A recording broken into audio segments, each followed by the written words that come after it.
Au début du XVIIe siècle, le shogun, souverain du Japon, apprend l'histoire suivante. Un jour, le roi du Portugal dit à son conseiller: il existe en Orient un pays très lointain appelé Japon, où l'or et l'argent abondent. Pourquoi ces terres ne pourraient-elles pas venir enrichir mes domaines? La meilleure façon de nous rendre maîtres de cette terre est de nous servir de notre religion et ensuite d'y envoyer notre armée. Le shogun, Tokugawa Ieyasu, et ses légions de samouraïs ne craignent pas les récits d'invasions étrangères. Ce chef puissant est parvenu à ramener la paix au sein d'une nation déchirée par la guerre. Pourtant, il a conscience que les dangers extérieurs et les troubles internes demeurent une menace. Grâce aux écrits de plusieurs observateurs, la trace d'une période remarquable est parvenue jusqu'à nous. Témoignage d'une époque où le Japon tout entier est soumis à la volonté du shogun. Voici les mémoires de l'empire secret du Japon.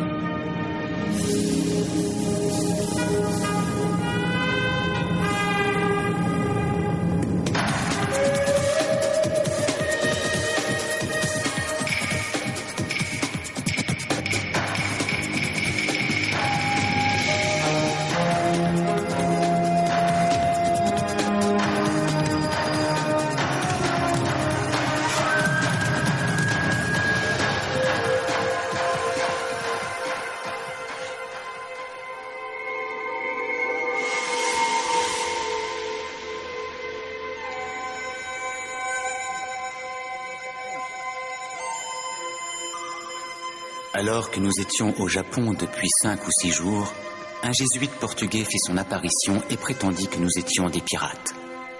Dès lors, nous ne cessions de penser que nous serions crucifiés, la peine capitale de ce pays. Je m'attendais à mourir tous les jours. Sauvé des mers et emprisonné, William Adams, le premier Anglais à fouler le sol du Japon, a de bonnes raisons d'être inquiet. Nous sommes en 1600 et les catholiques portugais bénéficient d'un très vieux monopole commercial avec le Japon. Lorsque William Adams est arrivé au Japon, l'Europe était déchirée par des guerres de religion et les missionnaires catholiques n'ont pas du tout apprécié d'apprendre que 2 Anglais, dont un protestant, avaient échoué sur les côtes nippones. Tokugawa Ieyasu, le chef militaire le plus puissant du Japon, fait venir William Adams dans son château. Au lieu d'ordonner son exécution, il veut en savoir plus au sujet de cet étranger.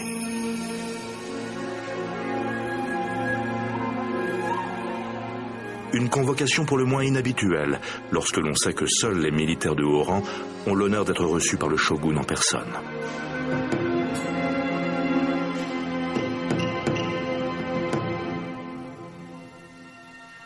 Le roi m'a demandé de quel pays je venais et ce qui nous avait motivés à venir dans ce pays si lointain. Je lui ai fait connaître le nom de notre pays, lui transmettant notre désir d'amitié. Mais Ieyasu est intéressé par autre chose que de simples relations d'amitié. Il me demande alors si notre pays est en guerre.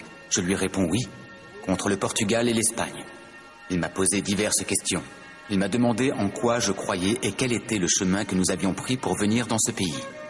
Ainsi, je suis resté avec lui jusqu'à minuit. Alors que la rencontre touche à sa fin, William Adams se hasarde à émettre une requête au nom de son employeur néerlandais. Je désirerais entretenir des relations commerciales avec votre pays, comme vous le faites avec les Portugais et les Espagnols. Pour Ieyasu, la demande tombe à point nommé. Le shogun accorde beaucoup de valeur aux échanges commerciaux qu'il entretient avec les marchands portugais et espagnols.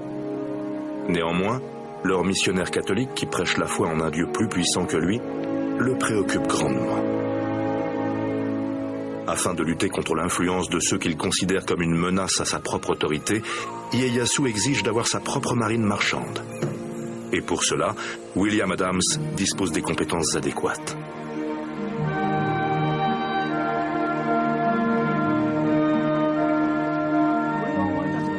Le jeune pilote a été apprenti dans la construction navale. Ieyasu lui demande de construire 2 navires capables de naviguer en haute mer. Je lui répondis que je n'étais pas un charpentier et que je n'en avais pas la moindre compétence. « Fais de ton mieux, dit-il. Si ce n'est pas bon, peu importe. » Il est impossible de nier que William Adams exerçait une certaine influence lorsqu'on lui a demandé de construire ces 2 navires. Ce sont les premiers navires européens à avoir été construits au Japon.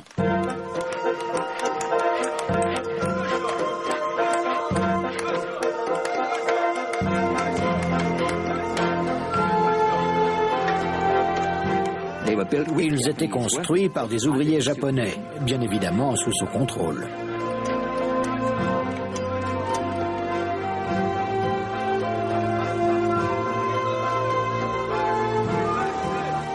Ensuite, ils ont navigué jusqu'au Mexique de manière relativement sûre.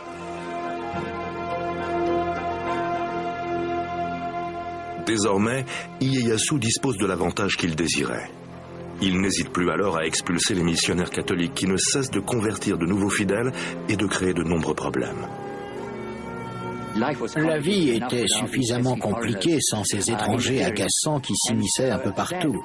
C'est probablement pour cette raison qu'il ne voulait pas de chrétiens au Japon.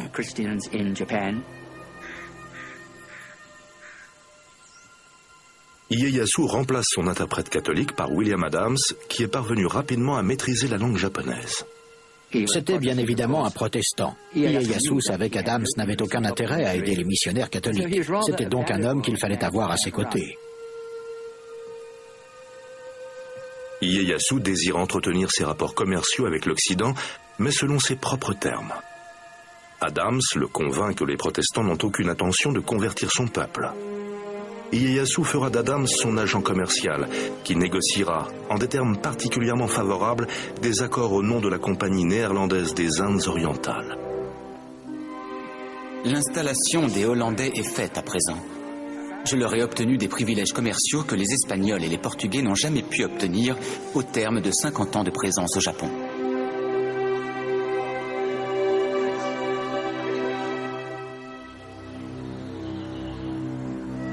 Adams se mariera au Japon et adoptera le mode de vie japonais.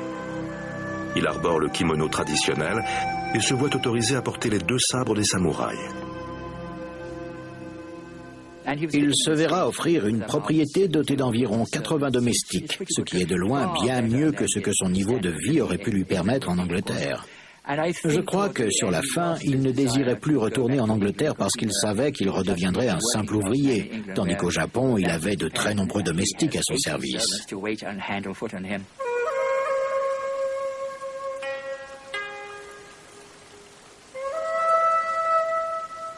Adams a pu jouir du privilège de rendre visite à Ieyasu dans son salon de thé pour une conversation privée et informelle, à l'écart de la cour. Le cérémonial ne manque pas d'impressionner le marin occidental. Les invités ouvrent la barrière et empruntent un chemin au milieu d'un bois jusqu'au salon de thé, contemplant calmement le décor. Ils abandonnent alors leurs ombrelles et leurs sabres pour les déposer dans une sorte d'armoire placée à l'extérieur et prévue à cet effet. Si Adams et Ieyasu entretiennent en privé des discussions politiques, le salon de thé constitue également une retraite où les 2 hommes peuvent se ressourcer. Cette réunion pour le thé et la conversation n'a pas pour but de mener de grandes discussions, mais de scruter les âmes et d'observer paisiblement et modestement les choses qui nous entourent pour réfléchir et comprendre les mystères qu'elles contiennent.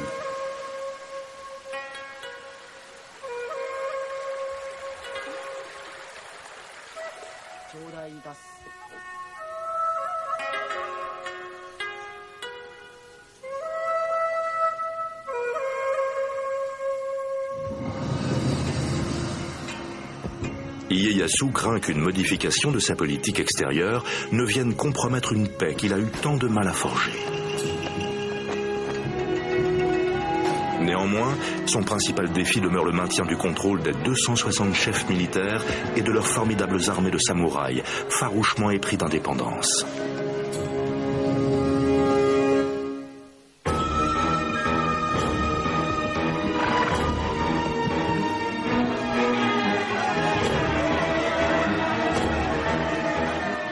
Tokugawa Tokugawa Ieyasu devient shogun en 1603, après avoir unifié un Japon déchiré par des années de guerre civile.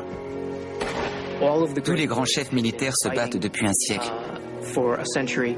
Ils en ont assez et veulent conforter leur position.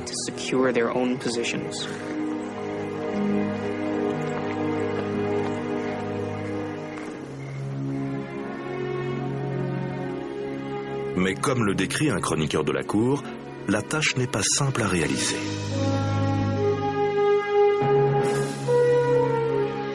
Bien qu'il ait conquis le pays à cheval, étant un homme de sagesse, il sait qu'il est impossible de le gouverner de la sorte. Sa principale préoccupation est de découvrir la clé du pouvoir, de savoir comment se gouverner lui-même, ainsi que le peuple et le pays. Ce qui a permis à Ieyasu de devenir un grand chef, c'est qu'il était entouré de personnes très compétentes qui croyaient en lui. Un jour, un samouraï de rang inférieur demanda audience à Ieyasu qui l'écouta attentivement.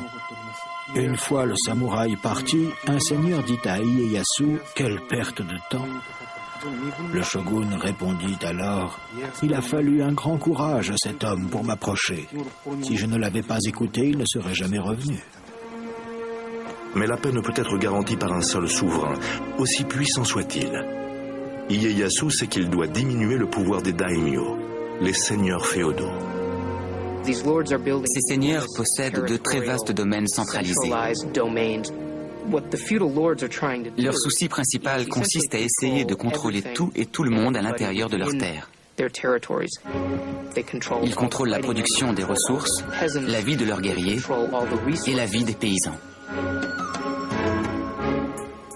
Ieyasu permet aux daimyo de diriger leur domaine, mais leur interdit de faire quoi que ce soit qui puisse renforcer leur pouvoir ou leur statut par rapport à leurs semblables.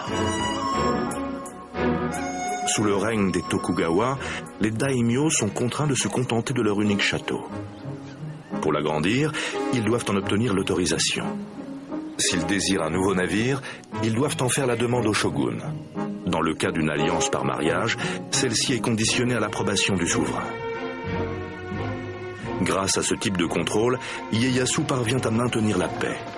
Un contrôle étendu à tous les niveaux de la société. Le Japon de Ieyasu est basé sur les enseignements du confucianisme prônant l'obéissance aux traditions de la hiérarchie et du respect de l'autorité. Un Japon fidèle aux traditions des samouraïs. C'est une société rigide, dotée d'un grand nombre de règles, de lois et de règlements. Chacun doit connaître sa place dans la hiérarchie sociale et s'y conformer. C'est une théorie qui n'était bien évidemment pas toujours respectée, mais c'est elle qui structurait la société. Tous les samouraïs appartiennent à l'élite sociale, qu'ils soient seigneurs de guerre daimyo ou simples fantassins. En dessous, on trouve les fermiers et ensuite les artisans. Les commerçants, considérés comme des parasites de la société, sont situés tout en bas de l'échelle sociale. Au cours du shogunat des Tokugawa, de nombreuses règles sont édictées dans le but de contrôler et de maintenir le rigide équilibre social du Japon. Des règles pouvant relever de domaines divers tels que l'alimentation ou la mode vestimentaire. Seigneurs et vassaux, supérieurs et inférieurs, doivent respecter le rang qui est le leur au sein de la société japonaise. Sans autorisation, aucun domestique n'est autorisé à porter de soie damassée de couleur blanche, de vêtements rembourrés de soie blanche, de kimonos de soie pourpre, de doublures en soie pourpre et de manches de kimono qui n'arborent pas les armoiries de la famille. Si la très rigoureuse législation japonaise a pour objectif d'empêcher toute mobilité sociale, les daimyo disposent d'alternatives destinées à obtenir certains privilèges.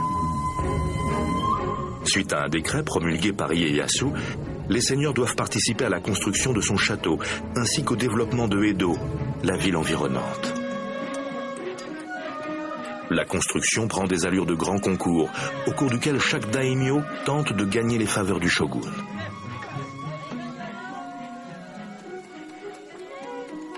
Ces derniers transformeront rapidement le modeste château et le village tranquille d'Edo en un magnifique domaine. Un domaine baptisé plus tard Tokyo. Les rues sont plus larges, plus longues et plus droites que celles d'Espagne. Elles sont si propres qu'on dirait que personne n'y passe. Les splendeurs naissantes d'Edo ont fait l'objet d'un récit écrit par Rodrigo de Vivero y Velasco, gouverneur des Philippines, qui fit naufrage au large des côtes du Japon. Il a passé quelques mois dans la capitale au titre d'invité du shogun. Le personnage de Rodrigo de Vivero est intéressant car il a écrit un récit au sujet du Japon après avoir quitté le pays. C'était un homme très perspicace. Il a observé plusieurs aspects de la vie japonaise que d'autres n'avaient pas vus. Toutes les rues sont habitées par des personnes d'une même profession, de sorte que les charpentiers occupent exclusivement toutes les maisons d'une rue. Il en est de même des cordonniers, des forgerons, des tailleurs et des commerçants. Les seigneurs et les nobles habitent seuls une partie distincte de la ville. Aucun roturier ni aucune personne appartenant à une classe inférieure ne se mélange avec eux. Les daimyo ayant obtenu le plus de faveurs de la part du shogun sont autorisés à vivre près du château et ont droit à plus d'audience avec le souverain.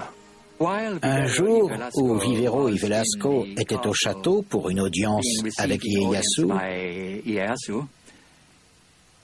il a pu assister à la visite d'un puissant daimyo venu rendre hommage au shogun.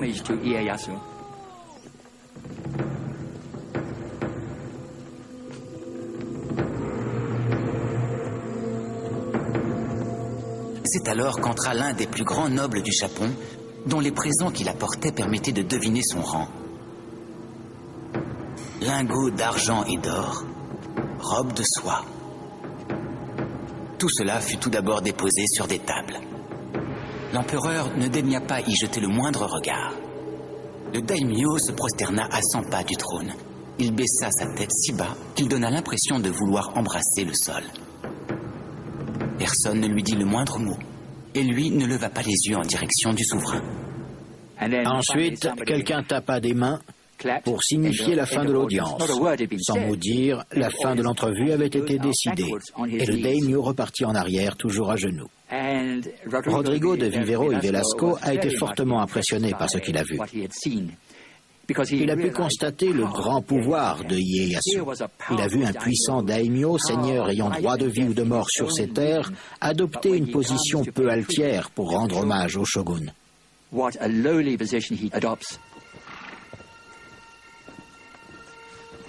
Le grand souverain est parvenu à réaliser son rêve, soumettre l'ensemble du Japon à son autorité. À 72 ans, il fait encore preuve d'une incroyable vigueur. C'est lors d'une de ses régulières parties de chasse aux faucons qu'il tombera gravement malade.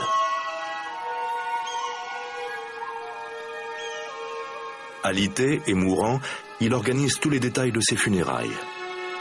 La cérémonie sera simple et ses cendres seront jetées du haut de la montagne, surplombant la terre qu'il parcourait si souvent avec ses rapaces.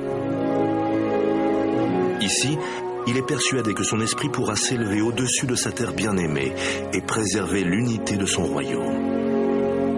Ieyasu a forgé une société très hiérarchisée. Il ne veut pas abandonner l'avenir du Japon à des souverains capricieux. Avant de trépasser, il fait venir sa famille à ses côtés.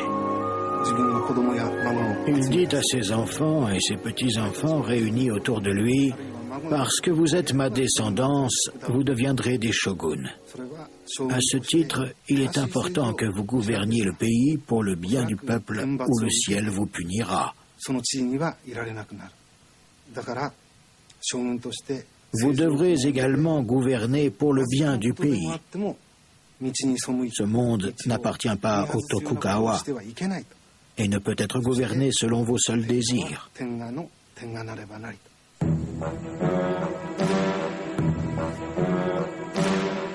Parmi les membres de sa famille, son petit-fils est destiné à devenir shogun.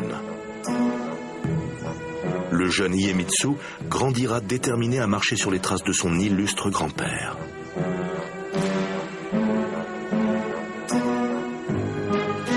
Iemitsu, troisième shogun du Japon, utilisera tous les moyens dont il dispose pour conserver le pays sous l'autorité des Tokugawa.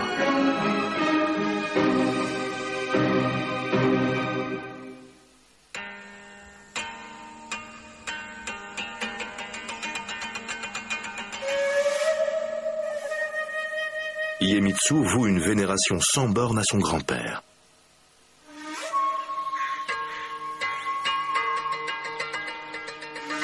Il a connu plusieurs expériences mystiques lorsqu'il était malade. Ieyasu apparaissait souvent dans ses rêves. Lorsque cela se produisait, généralement, il se sentait beaucoup mieux au réveil le lendemain matin. Son respect pour son grand-père s'était transformé en véritable vénération.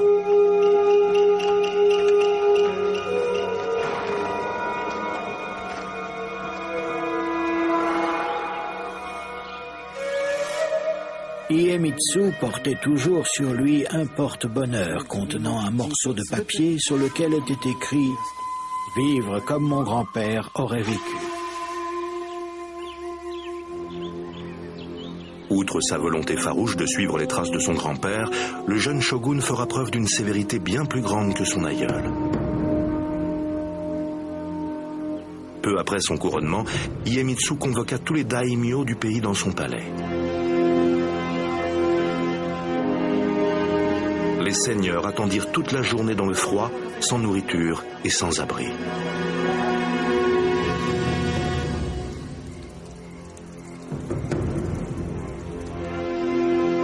Ils se mirent alors à craindre pour leur vie, jusqu'à ce qu'enfin, ils reçurent l'ordre de pénétrer à l'intérieur du palais où un ultimatum leur fut adressé.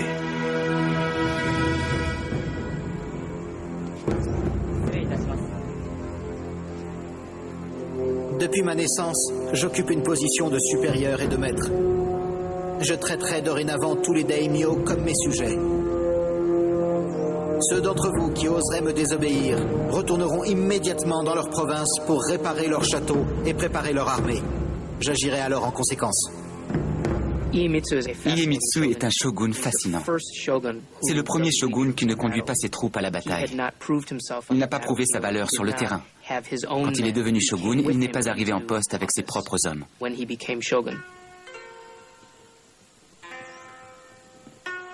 Iemitsu a hérité d'une nation pacifiée. Pourtant, il la dirigera de main de fer.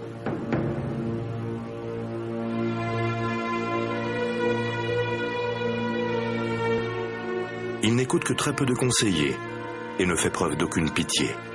Il ne supporte aucune concurrence, pas même la rivalité fraternelle, à tel point qu'il ordonnera à son frère de se suicider.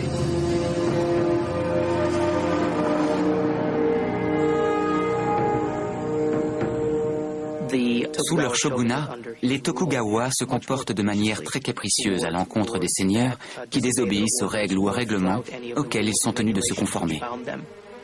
Un marchand européen qui jadis fut le précepteur de Iemitsu a pu observer la cour du shogun. Personne n'ose manifester la moindre opposition à la volonté du shogun. Quelle que soit l'injustice qu'il commette, quelle que soit l'extravagance ou l'excès auquel il se livre, tous le louangent ou l'approuvent. Mais gouverné par la crainte peut susciter des mouvements de révolte. Pour éviter cela, Iemitsu doit s'assurer l'allégeance de tous les daimyo, soit 260 seigneurs. Hélas, en temps de paix, il n'existe aucun ennemi, ni aucun trésor de guerre pour récompenser les daimyo de leur loyauté. Iemitsu doit donc trouver d'autres façons de les contrôler. Il décide de les forcer à se rendre à Edo afin d'apparaître à sa cour.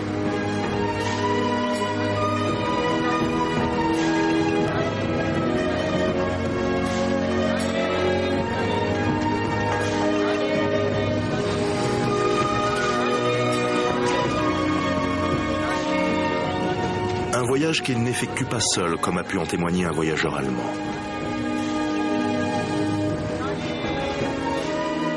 À leur passage, gardes du corps et porteurs affichent une démarche altière.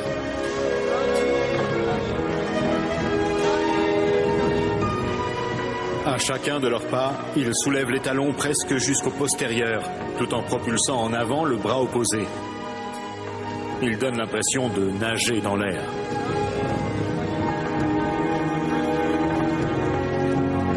Ces processions très complexes sont généralement composées de milliers de personnes et font partie d'un système mis en place par le shogun appelé résidence alternée.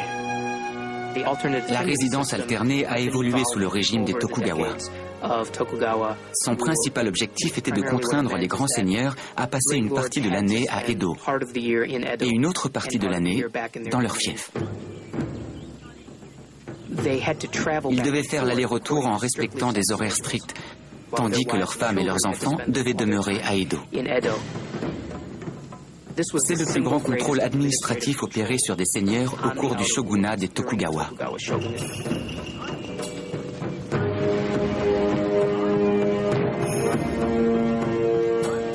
Le système de résidence alternée comporte un autre avantage pour le shogun. Il maintient les seigneurs daimyo dans une dépendance financière. Un daimyo pouvait dépenser plus des 3/4 de ses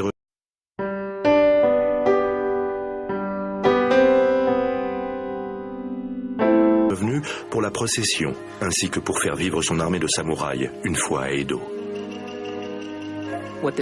L'une des conséquences de cette mesure est de faire exploser la taille d'Edo. Cela a également donné naissance à une classe de samouraïs qui ne connaissaient que la ville d'Edo, bien que leur domaine soit situé au fin fond du Japon. Ils étaient nés à Edo, ils travaillaient à Edo et ne connaissaient qu'Edo. Pour les guerriers samouraïs, la vie en temps de paix à Edo constitue un catalyseur qui modifie la nature même de leur existence. Il est interdit aux samouraïs d'amener leur famille avec eux. Dès lors, ils mènent une vie de célibataire.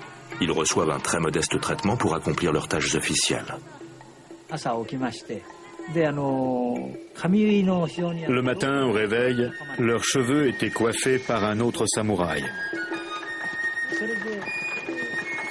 Ensuite, ils partaient travailler sur les terres de leur seigneur.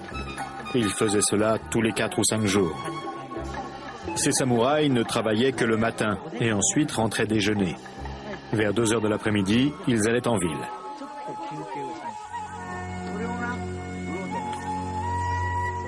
Une vie que les fiers guerriers samouraïs de jadis n'auraient jamais imaginée. À cette époque, Edo devient une ville de samouraïs, où progressivement le travail de ces derniers relève de la bureaucratie. Les samouraïs n'ont pas le droit de travailler. Ils reçoivent néanmoins suffisamment d'argent pour vivre. Ils passent la plupart de leur journée chez un ami à boire, discuter, étudier, faire du thé, lire des livres de vieilles légendes de guerre et à imaginer à quoi devait ressembler la vie au XVIe siècle. Au XVIIe siècle, les Japonais vivent dans un pays pacifié. Néanmoins, la population est soumise à de nombreuses règles et règlements très stricts. Les pénalités prévues pour quiconque osait les enfreindre étaient d'une grande sévérité.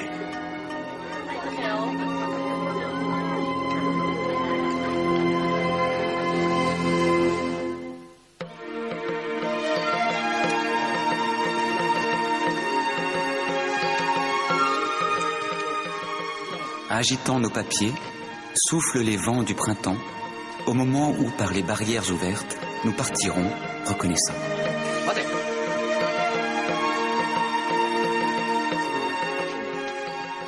Edo, la capitale du shogun, est accessible par 5 grandes routes gouvernementales, toutes dotées de postes de contrôle destinés à faire appliquer les lois de Iemitsu.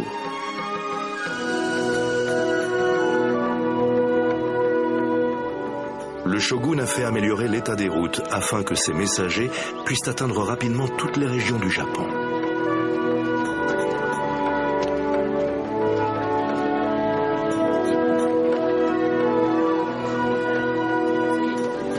Ces routes permettent également de faciliter le voyage des daimyo et de leurs samouraïs jusqu'à Edo.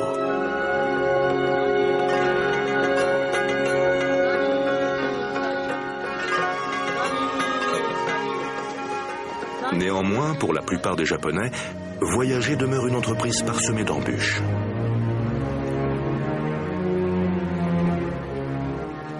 Une foule de lois sont appliquées dans le but de recenser toutes les entrées et les sorties de la ville d'Edo.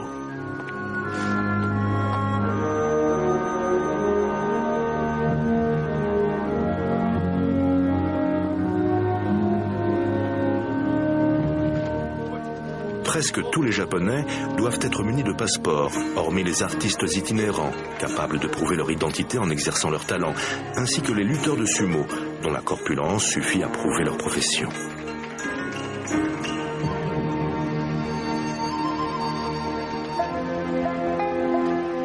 Les paysans n'ont généralement pas le droit d'aller de village en village. Le gouvernement tient à ce qu'ils demeurent dans les domaines de leur maître à travailler la terre.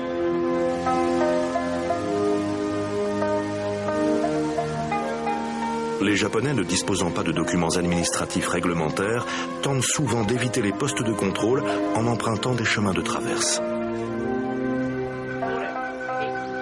Des peines très sévères sont prévues pour les contrevenants. Les hommes encourent la crucifixion et les femmes l'esclavage.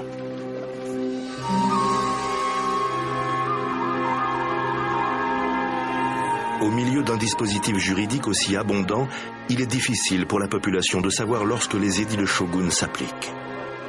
C'est une sorte d'arsenal punitif, destiné à effrayer le peuple et à le forcer à se comporter comme il faut. Le souverain peut subitement décider qu'un comportement n'est plus conforme à la morale et punir un habitant sévèrement.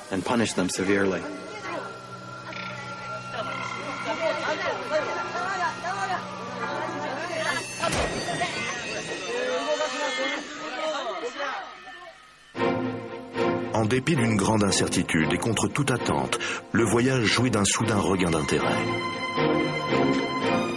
Les routes sont de plus en plus sûres et un nombre grandissant de Japonais voyagent de village en village.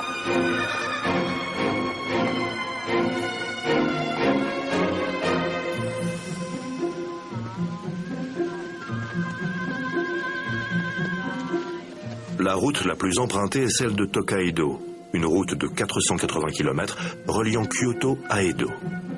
50 haltes ponctuent ce grand axe. Les relais qui ponctuent les 5 grandes routes du Japon se sont développés au point de devenir de véritables villes. On y trouve des auberges, des maisons closes, des restaurants, des boutiques où l'on vend des remèdes. Ici est développée une culture propre aux villes relais. Sous le règne des Tokugawa, le peuple japonais est très curieux. On commence à concevoir le Japon comme une nation.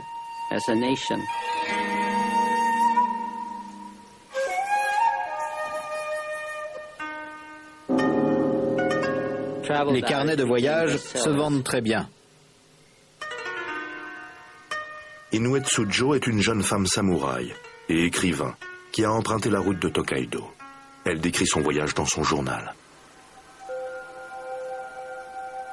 Une chaîne de montagnes s'élève au-dessus des nuages et une fontaine d'eau jaillit au-dessus des rochers dans un bruit assourdissant.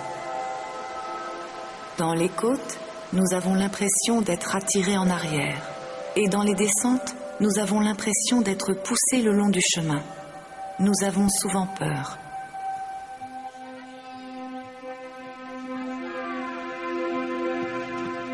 Les auberges qui bordent la route offrent un repos bienvenu pour les voyageurs comme Tsujo.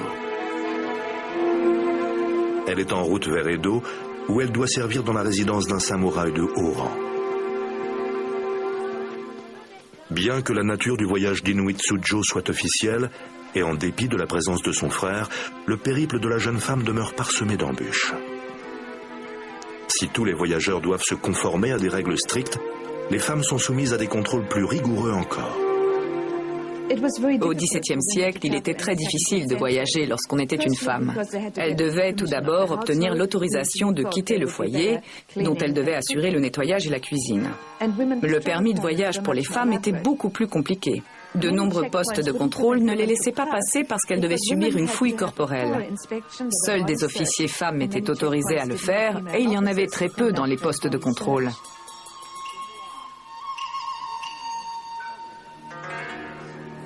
Les contrôleurs font preuve d'une vigilance de tous les instants afin de repérer les femmes déguisées en hommes.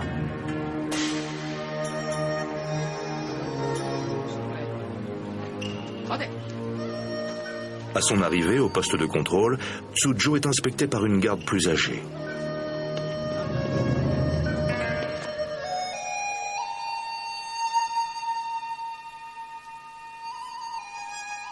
Une femme à l'air sévère m'examina. Elle passa sa main dans mes cheveux et prononça quelque chose avec un très fort accent. C'était très désagréable, mais je n'avais pas le choix. J'avais peur de ce qu'elle pouvait faire.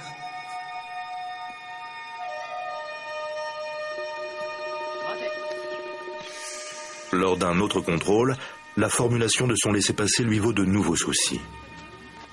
Lorsque j'ai présenté mon document officiel, le passage m'a été refusé. Sur le permis, j'étais décrite comme une femme et non pas comme une jeune femme avec de longues et larges manches.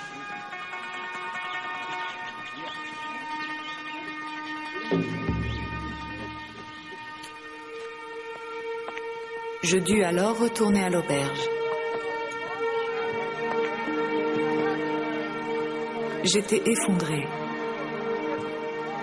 Tsujo ne sait pas si elle sera autorisée à poursuivre son voyage. Dans son journal, elle décrit la nuit blanche qui s'ensuivit. Mes larmes obscurcissent la lueur de ma chandelle. Je me sens très nerveuse. Les mots sont insuffisants pour décrire ma tristesse. Au petit matin, vers 4 heures, j'ai entendu des voyageurs qui se rassemblaient et qui s'interpellaient, ainsi que le hennissement d'un cheval et des bruits d'étriers. J'ai alors ressenti une profonde jalousie. Depuis plusieurs jours et plusieurs nuits, je maudis les obstacles que doivent surmonter les femmes.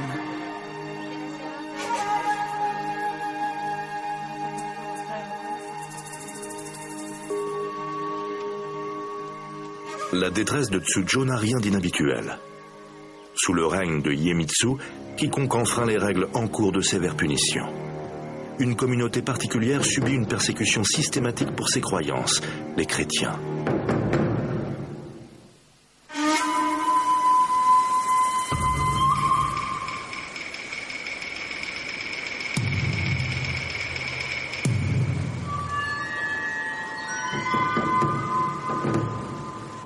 Le shogun Iemitsu offre des récompenses pour l'arrestation de tout japonais prêchant ou ayant embrassé la foi chrétienne. Tout informateur révélant où se trouvent des fidèles doit être récompensé en conséquence. S'il peut révéler où trouver un prêtre, 100 pièces d'argent doivent lui être remises.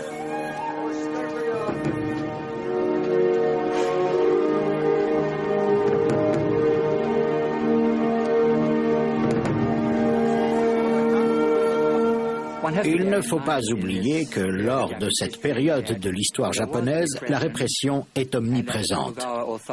Les shoguns Tokugawa veulent conserver la société japonaise telle qu'elle.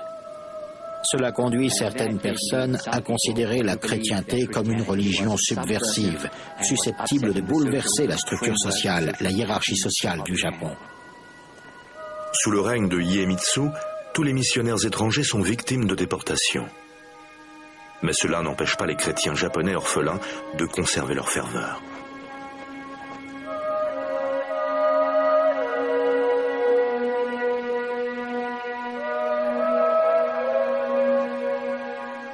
De très nombreux chrétiens japonais sont touchés par une foi extrêmement profonde, notamment dans les régions où le christianisme s'est enraciné pour les 3 ou 4 générations à venir. Le shogun est le grand ennemi des chrétiens.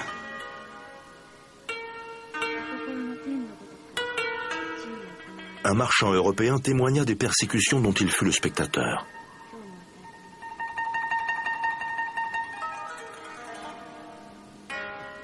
J'ai vu 55 martyrs qui refusaient de renier leur foi chrétienne. Parmi eux, 2 jeunes enfants âgés de 5 ou 6 ans furent brûlés au bûcher dans les bras de leur mère en criant « Jésus, accueille leurs âmes ».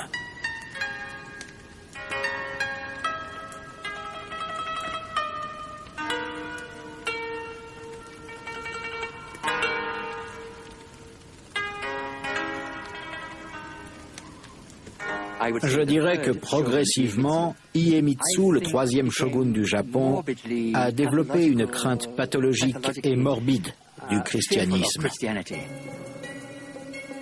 Les shoguns pensaient qu'ils représentaient une menace à leur pouvoir. Ils ont en quelque sorte éteint le courant dans le but d'éradiquer cette religion. Elle était considérée comme étant le mal, comme une religion malicieuse, subversive. C'est pour cela qu'ils ont pris des mesures aussi extrêmes pour tenter de l'éliminer.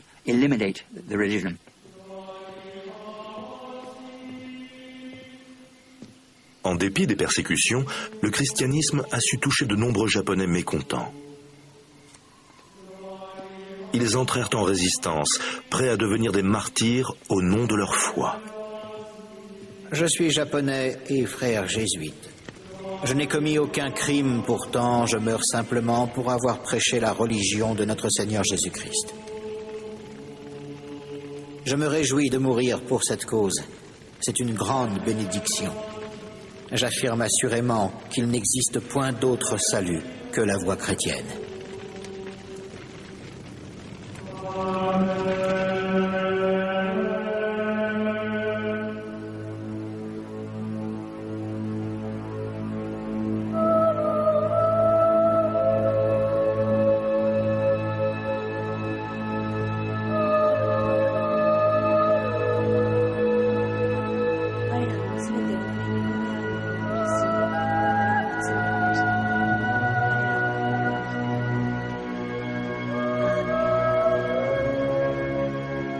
Iemitsu est fortement perturbé par l'implantation du christianisme, notamment dans le sud du Japon où vivent un très grand nombre de fidèles.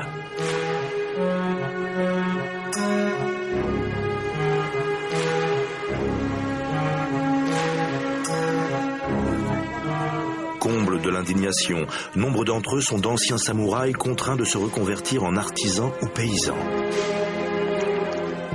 Néanmoins, ces chrétiens n'ont rien oublié de leur formation de samouraï et restent très habiles dans le maniement des armes. Pour Iemitsu, la situation est intolérable.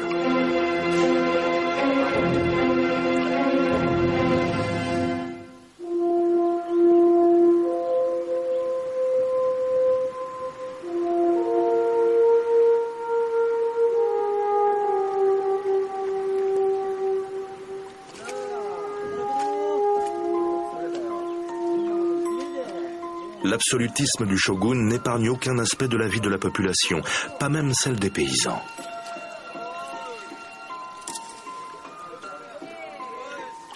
Les paysans doivent travailler de l'aube à la tombée de la nuit.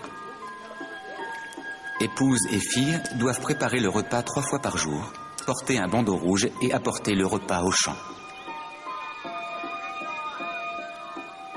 Après avoir rejoint le foyer à la tombée de la nuit, belle-sœur et cousine doivent poser les pieds fatigués de l'homme sur le ventre de son épouse et les masser.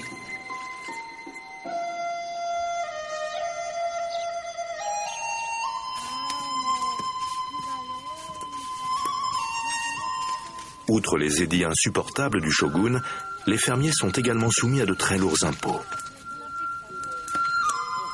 Ils doivent s'acquitter de taxes sur les fenêtres, les étagères, ainsi que d'un impôt pour chaque nouveau-né et d'un impôt supplémentaire lors des funérailles d'un membre de la famille.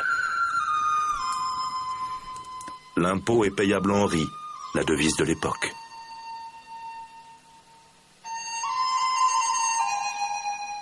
Les paysans ne sont même pas autorisés à manger le riz qu'ils cultivent.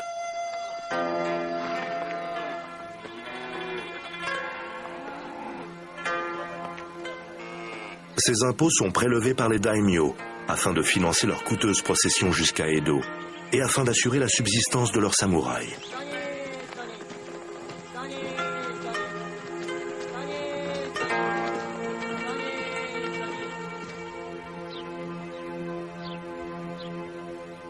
Les fermiers vivent dans une très grande misère, comme le déplore ce chroniqueur japonais anonyme.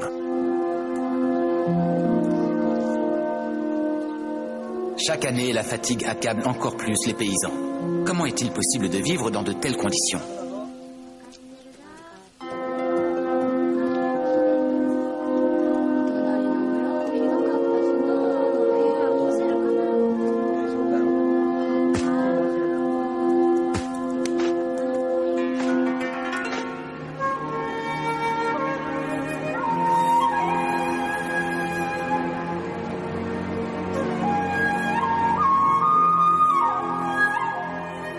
Dans la péninsule de Shimabara, située au sud du Japon, sécheresse et famine réduisent des récoltes déjà bien maigres.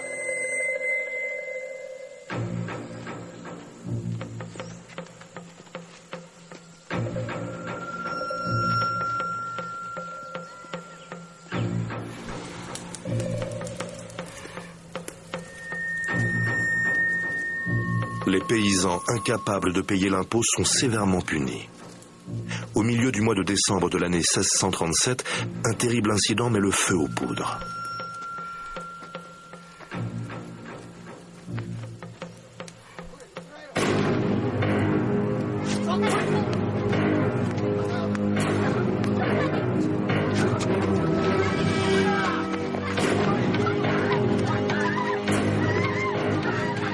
La jeune fille d'un fermier ne pouvant pas payer l'impôt est capturée et torturée.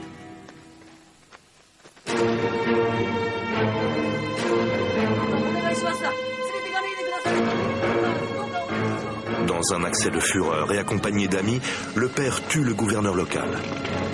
L'ensemble du village, samouraïs, paysans et chrétiens se soulèvent. Rapidement, toute la région tombe aux mains des rebelles, soit 40 000 hommes. Ce qui, à l'origine, était un soulèvement social, une révolte contre une fiscalité affreusement injuste, affamant les paysans, s'est progressivement transformé en une rébellion chrétienne. Un marchand européen fut témoin de l'insurrection. Quelques jours après le soulèvement, les chrétiens rejoignirent les fermiers. Ils criaient à travers le pays que le temps était venu de venger la mort des nombreux chrétiens et prêtres innocents et qu'ils étaient prêts à mourir pour leur foi. Les rebelles se réfugièrent dans un château abandonné, en bord de mer.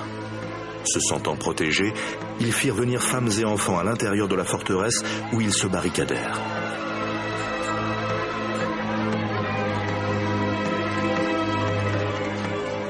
Les paysans appartenaient à la classe sociale la plus basse, la plus pauvre. Ils n'avaient pas le droit de se révolter. Non seulement ils l'ont fait, mais en plus ils étaient bien organisés militairement. Bien évidemment, le shogun était très préoccupé par la situation, car cela pouvait servir d'exemple aux autres régions du pays, elles aussi très mécontentes des impôts écrasants que devaient payer les paysans. Le shogun ne tolère aucun dissident, et particulièrement ceux qui implorent l'aide de Jésus. Il envoie ses troupes à Shimabara pour mater la rébellion. Pendant 4 mois sanglants, à court de nourriture, les rebelles parviennent à résister aux attaques du gouvernement.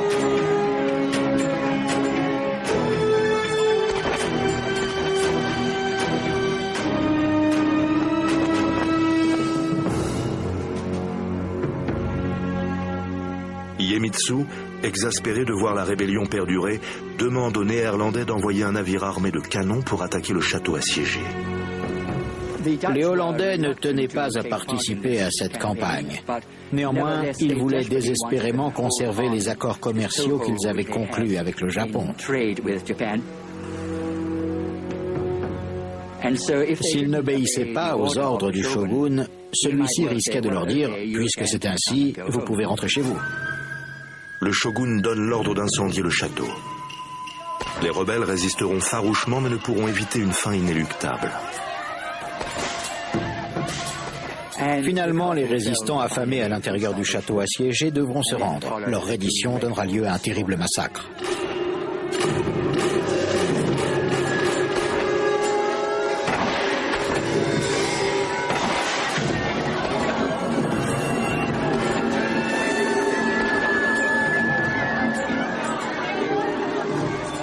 Ce sera la toute dernière bataille de l'histoire du Japon.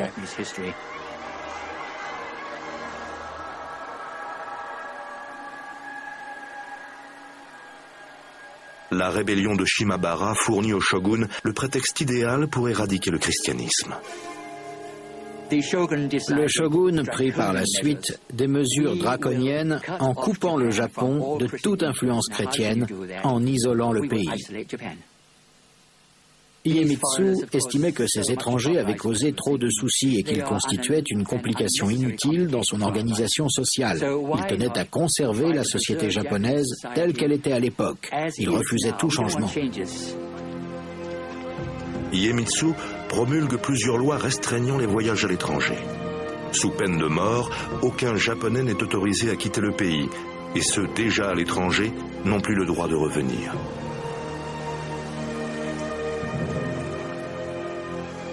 Pour s'assurer que ses édits soient respectés, il fait détruire tous les navires capables de naviguer en pleine mer. Il interdira également l'entrée de tout bateau étranger provenant d'Europe. Seuls les Hollandais sont autorisés à demeurer au Japon et à faire du commerce, mais sous des conditions très strictes. Les restrictions maritimes sont destinées à empêcher tout contact avec le monde extérieur. Elles sont conçues pour contrôler le commerce et pour empêcher les missionnaires chrétiens de venir au Japon y faire du prosélytisme. Elles constituent le fondement de la politique étrangère des Tokugawa tout au long de leur shogunat. Une politique considérée comme le début de l'isolement du Japon.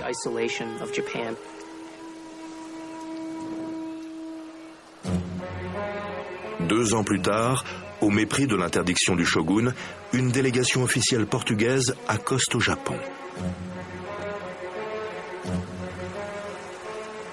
Le shogun ne fera preuve d'aucune mansuétude. Il ordonne l'exécution des 57 passagers, y compris les ambassadeurs et leur équipage, et fait brûler le navire. Les quelques survivants seront renvoyés avec la mise en garde suivante. Une punition similaire sera infligée à toute personne accostant au Japon en provenance du Portugal, qu'il s'agisse d'ambassadeurs ou de marins perdus ou poussés par la tempête. Si le roi du Portugal ou même le dieu des chrétiens devait se présenter, ils subiraient tous deux le même châtiment.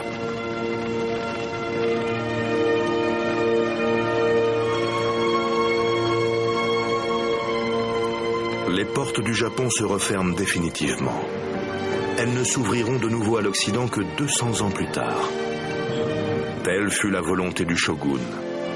Néanmoins, nombreux sont ceux qui se demandent comment cet empire replié sur lui-même peut survivre dans un monde évoluant sans cesse.